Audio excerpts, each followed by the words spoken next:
Okay, so now we are gonna be replacing this. As you can see, it's pretty loose, so I'm like barely putting any pressure and it's moving.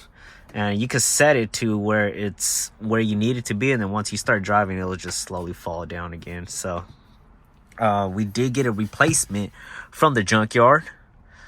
So here's how it looked, and I think the only difference is that this one you can't turn it, but with this you could turn the knob.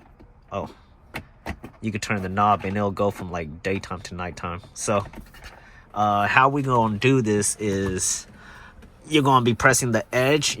Oh, let's see, that's, yeah, it will come loose, but you press the two edges of these right here and then you should be able to just pop it off. So I already got it kind of loose. As you can see, you're able to just, you need both hands, but you should be able to pull it off like that. And then same side on the other side, just turn the mirror this way and then you should be able to pull off the other side like that. Now that you got the plastic pieces off, what you're going to do is just grab this and then twist it towards you.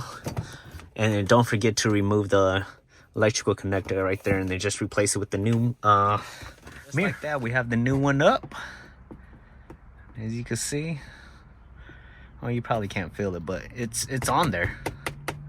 See, I'm hitting, it's definitely on there. And then for the next task, as you can see, this is broken. The boot has obviously come off, so we're gonna go ahead and replace this. We do have a used unit, but it's a lot better condition than this one, so we're gonna go ahead and replace that. All right, so first thing you want to do is make sure your e-brakes are up, and then you're gonna turn the car to the on position. Press the back button like you're shifting, and shift it to neutral. And then for this, you're probably going to need two hands. So you're going to pull the button right here and you're just going to pull straight up. And it should just come straight up. And as you can see, we're left with this. And with the center console, especially with it broken already, you can just lift it up. And then make sure you remove those electrical connectors. All right, so next, we're just going to remove the electrical connectors.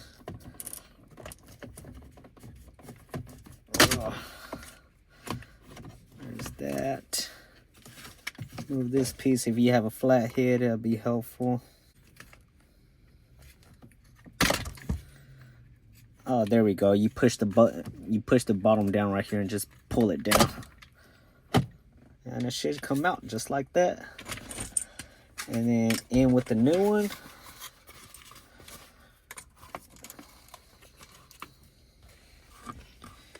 And you just have to route this around just like this. This had a little band, so I'm just gonna take this, steal this band off of this one. Place it back in here.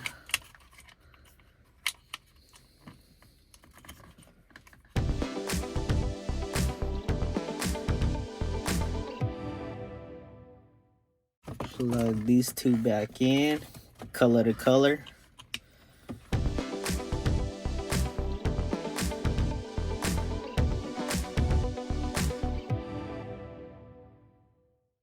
All right, and just like that, we're just gonna lay this over and then pop it back in.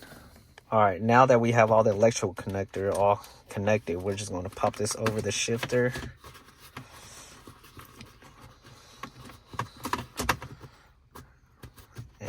Shift it back into place and just pop it down and then replace the shifter. All right, once you get to this point, you're ready to put everything back, just got it down, smack it down, and then you should be good.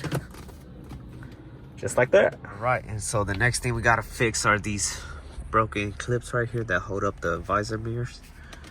So both of them were broken, but we do have replacements. So here's two of them. These are pretty straightforward. You're just gonna undo it with the Phillips tip and then just replace the clip and you should be good. All right, and for the next task, we are basically going to cut this little piece off that's already peeling, and then I'm gonna go ahead and wrap the steering wheel. So you can easily get a steering wheel cover, but I really don't like those ones, especially they're a little bit bulkier. And then they also, some of them tend to move around too. So I got the kind that you slip over and then you just sew the inside. And it actually feels a lot better. It's a lot more sturdier too. So we'll get that going. All right, so this is the product. It's just a cheap little Amazon one. I think I got it for like 11 bucks. So it comes with the steering wheel, and then also it should come with the needles and threads right here. And from my experience, so far all the cars I own have been the steering wheels have been wrapped just like this, and usually they give you a lot more thread than you really need.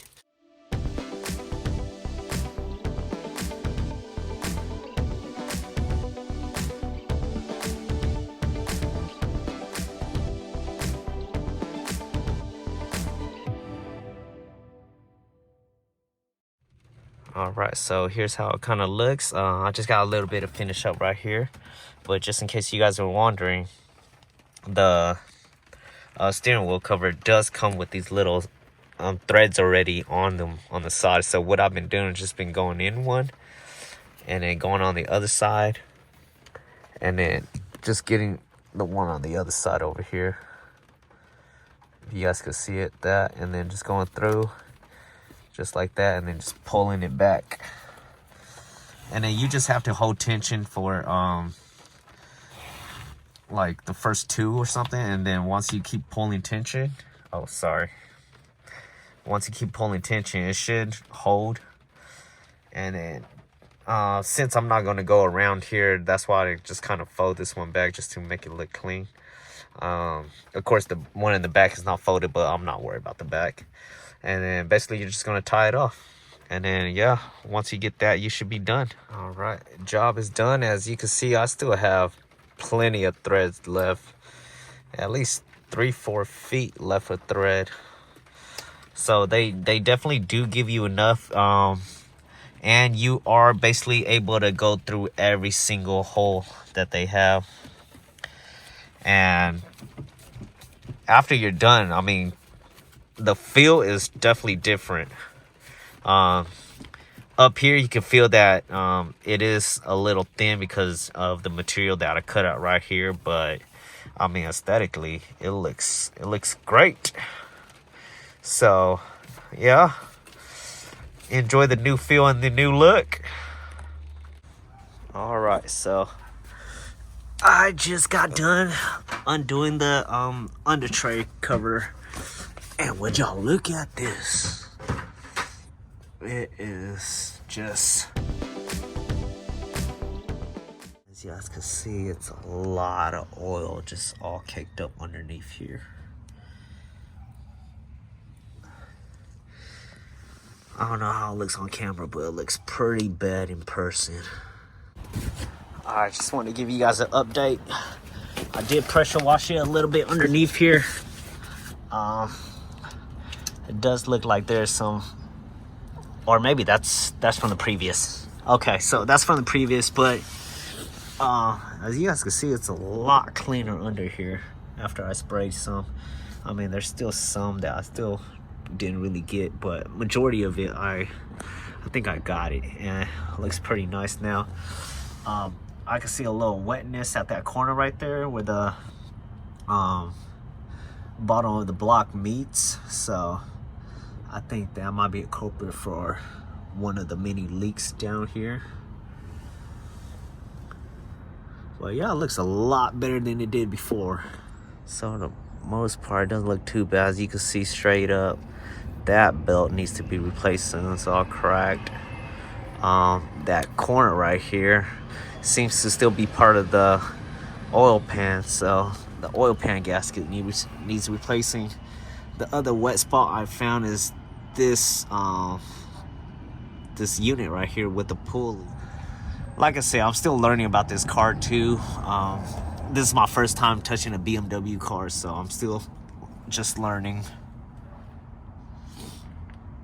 But for now, we are going to try to get this pan off. I just wanted to check out, and definitely we have to respray it from a different angle, because I only sprayed it from the front. I didn't spray it from back here, so I wasn't able to get like some of the stuff over here from the back. But yeah, we'll take this off and then we'll respray it, because as you can see, some of these areas still need spraying. So let's get to it. All right, so I just wanted to update you guys. If you guys are attempting to take these off too. They're actually a 16 millimeter, which is weird because none of my tool sets actually have a 16. I was lucky I was able to find this short socket, so I hope that the short socket is more than enough to take it off.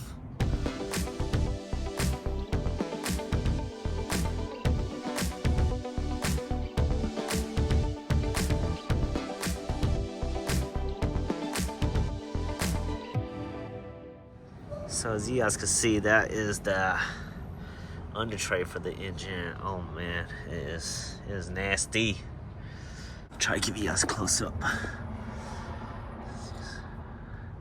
So I think all of this wet is from when I pressure washed it.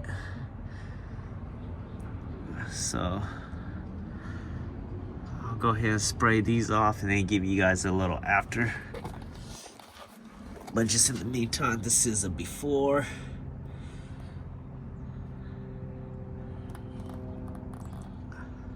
Pretty nasty. And then down there it's just dark.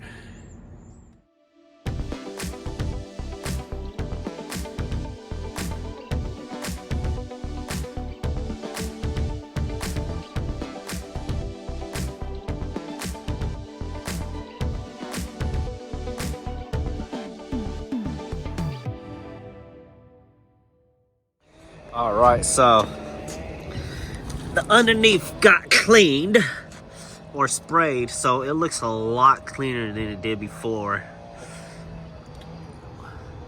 So it's a little loud in the background. I guess some neighbors from down the street is cutting their lawn or whatever, so you guys probably hear that noise in the background. But other than that, I'm gonna go ahead and start getting this oil changed out, and then we will also replace the oil filter too.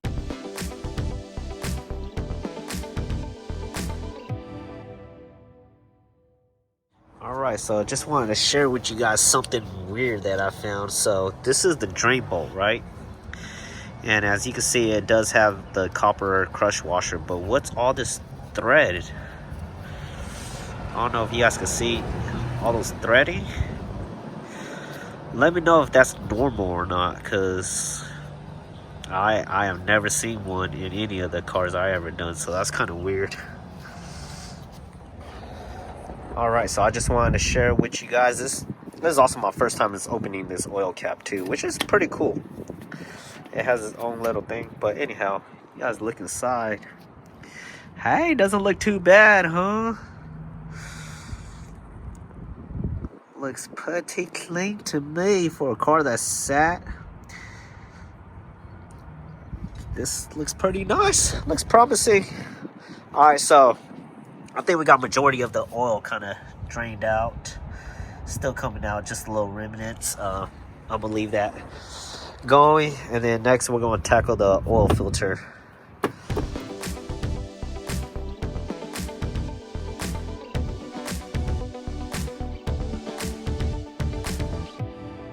All right, so I guess there was a lot of oil in there because it drained for a long time, but you guys see this? It's that's the same kind of threading or tape that was around the drain bolt too. And this one actually came out of the drain hole. So it looked like somebody put some Teflon tape around the drain bolt. And they also put a crush washer on there too. So as you can see, I got everything back. I, of course, cut out the tape that was around the drain bolt. Took that out. And put the new crush washer in that came with the oil filter kit. So now I'm gonna go ahead and put this little subframe little cover back on, and then get this under tray cover back on and drop the car, and then go ahead and refill it with fresh oil.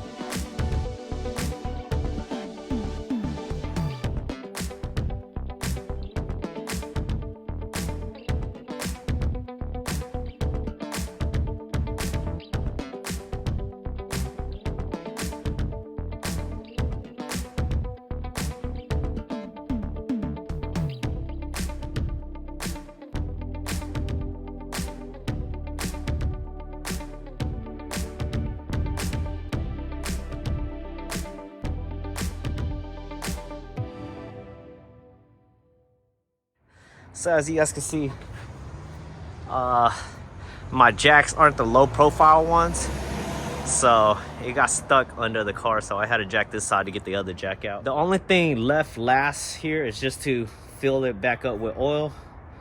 And then you can't tell in the video, but my driveway is actually at a decline, so I might have to jack up the rear just so I can level it out and get a correct reading on motor oil.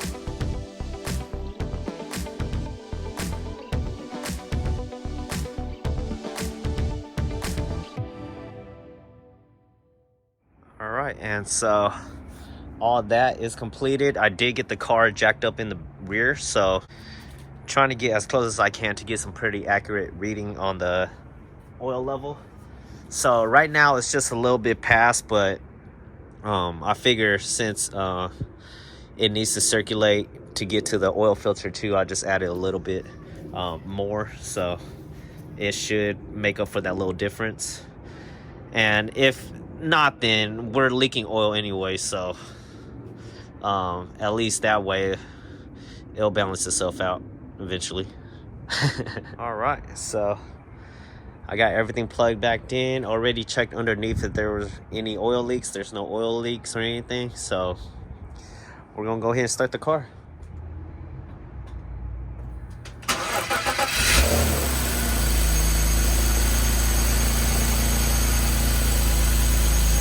All right, I'm gonna let it idle for a bit. So far, no Christmas lights on the instrument dash, so this is good so far. This means I put everything back together correctly. All right, let's take it for a drive. I don't know if you guys can hear that, but the belts are squealing a little bit, so I'm gonna have to fix that later. You guys can see the temperature is already up to operating temperature, and I haven't driven this car for like a week, so, and it's just been raining back and forth too, so the brakes are a little rusted, so hopefully this drive will kind of clear them up.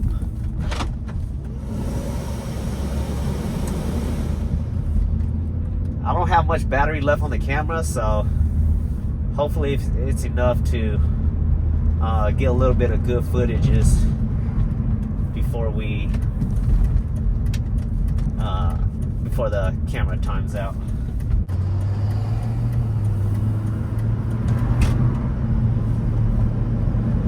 So far so good. Transmission shifts smooth.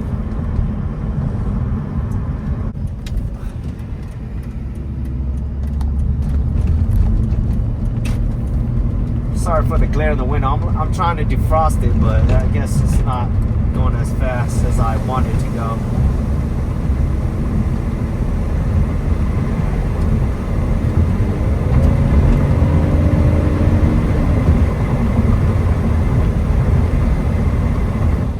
All right, so this water reservoir for the windshield is leaking, and it's leaking quick, so we're gonna take it apart and inspect it and see where it's leaking from.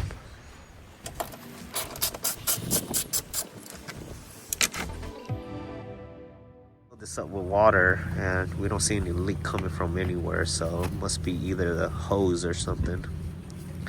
But after inspecting the hose, it looked like there's really no. This is the hose right here, and it goes up and it lands right there.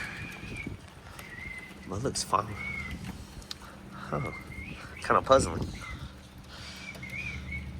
I guess we'll like throw that hose back on, zip tie or something. Maybe a small leak from there. It's a little windy, but since we can't figure out where the leak is from, kind of just put everything back together. Added a zip tie to that water hose, and we're just gonna turn it on and start spraying the fluid and see if it does anything. All right, you guys, we are taking it for its highway drive. As you guys can see, it's been off and on rain with the weather, but we finally just cleared everything. I'll take a screenshot because I didn't bring I only brought the Bluetooth OBD2 reader, so I'll take a screenshot of all the completed cycles, monitor that it completed.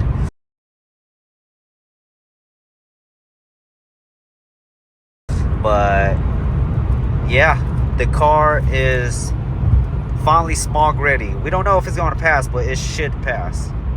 I still gotta check engine light, or not a check engine light, but a pending check engine light. There's no light right now, but on the scanner it does say for evaporative code.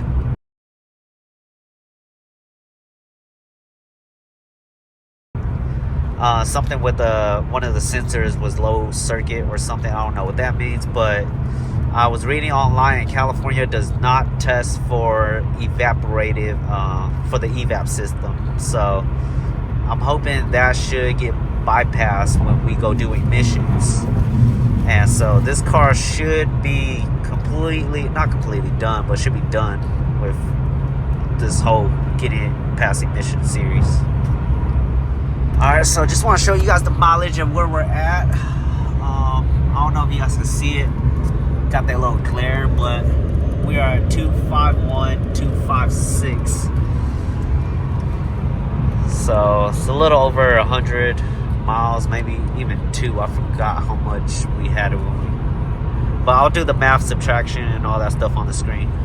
But yeah,